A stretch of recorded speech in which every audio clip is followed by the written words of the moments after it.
For today's video mga kumandar, nilibot ko naman ang dagat dito sa amin kung saan napakaganda ng sunrise at yun, dito ako sa tubig. Ganyan mga kumandar, paglibot ko sa aming baybaying dagat, nakakita ako ng marami nagbibilad ng tuyo mga kumandar. Isang tamban to na binibilad yung mga nakarang vlog ko. Ayun no. So shoutout po sa mga anak nila Tuesday Uri, si Astog, si Papatali nandyan pa pala yan. So yan, lahat po dyan na nagbibilad, shoutout. Yun po ang tinatawag na yan po ang pagbibilad ng tuyo dito sa barangay namin. Si Chatel sa yun, no?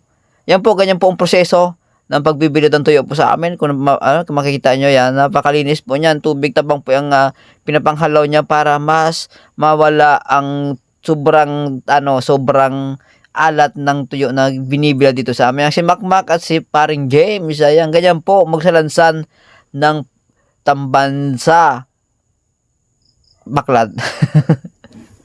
Mga kakumander, lahat po ng tao dito nung araw na ito ay sobrang dami. Si Kuya Kal, nahuli ng isang tamban, kaya ayun, marami talagang tao na nagtutuyo dito. At binaybay ko nga mga kakumander, yung seawall na yan ay napakarami. Ganyan po magsalansan ng isang tamban sa pagtutuyo. Ayan, ito rin pala yung pamato dun sa buya, sa laot ito mga kumander. So, ito po yung nadadaanan ko papunta dun sa dulo. Ayun, no, diba?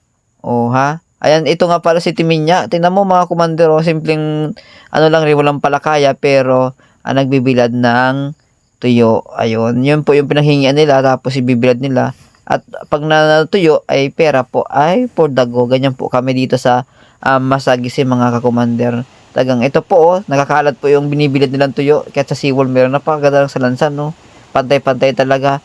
Mga kakomander, sarap ng lasa ng aming tuyo dito sa Masagisi. Yan, ang tinasik mga kumander. Ayan si Buyet, nagbibilad na rin. Yan. Lahat po yung mga kumander, kung mapapansin mo, ay talagang nagbibilad sila ng tuyo kasi nga maraming padawi dito sa amin ng isang tamban.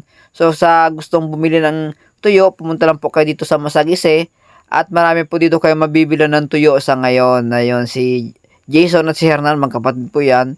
Alam mo, natutuwa ako dati, ganyan po ako.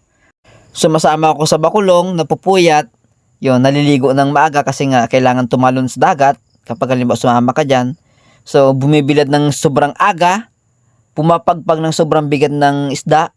Ayun mga kumander, sumasabak sa sobrang init ng panahon. Ganyan po ang trabaho ko rin dati nung ako ay elementary. Naalala ko pa rin nung sa loob ng isang linggo, 2 araw lang ako nag-aaral sa eskwelahan. Sa sobrang hirap ng buhay mga kakumander. Kaya ako napipilitang sumama niyan sa Bakulong. Ngayon. So, ang examination lang kasi ng pinakamalaga yung periodical examination. Kasi pag pumasa ka doon sa first, second, third, fourth examination ng periodical, ay talagang pasado ka na kasi malaki at hindi ko alam kung anong kwintahan. Pero dati, yun ang pinakamalaga, yung examination ng, yung ganon, yung first, yung periodical examination ang mahalaga nun. Pag napasa mo yun, ay pasado ka na sa buong taon mga kumander. Basta napasa mo yung first hanggang fourth examination. Ganun pa ako dati nung elementary mga kumander. Ulitin ko, dalawang bisis lang akong mag-aral sa loob ng 2 araw lang ako sa loob ng 1 linggo ako magpunta sa eskwelahan. Kaya nga po ulit ang tawag sa akin nun ay lulubog lilitaw. Yung po ang dahilan ay ako sumasama sa palakaya mga kakumander. Mga kumander, ayun no. Ayan, dito naman kila Paring Pitoy. Ayun. Ito po yung tasikan na sinasabi ko. Ayan, mga bata, pinipili na nila yung ganyan ako, natatandaan ko yan, ganyan ako nung ako elementary. Nakakatuwa naman at naalala ko pa nung ako ay nasa elementary, ganyan po. Yan, sobrang linis po talaga dito sa amin, binabanlawan po ng tubig dabang. Yan pong sekreto ng taga Masagisi, sasabihin ko po, ang aming pinagbabanlaw sa isda kapag binilat ay tubig tabang. Yung pong sekreto ng taga Masagisi, wala pong ibang sekreto kundi hugasan lang po talaga ng tubig tabang ang isda na yan, ay talagang yung malilis po yung alat ng tuyo pag ito ay natuyo. Ganyan po yung sekreto po ha, sinabi ko na sa inyo. Kaya dito po sa aming lugar ay binabalik-balikan po talaga ang tuyong gawa dito sa amin. Ayan, diretso pa kami dito kay Paring Buyet, diretso pang salansan ng kanyang kamay dun sa baklad. Kasi nga medyo tanghali na to, kailangan matapos. Ayan, si Paring Buyet nga pala, talaga yan po yung kapitan ko noon. Ayan, kami po magkasama sa Bakulong noon. Kasi nga po ako mas pinili ko yung makapagtapos ang pag-aaral kahit na bukasyon na lang. Kaya ganito po, marunong ako mag-edit ng mga video. Ayun, marunong akong mag-vlog. So hanggang dito na lang. Maraming salamat.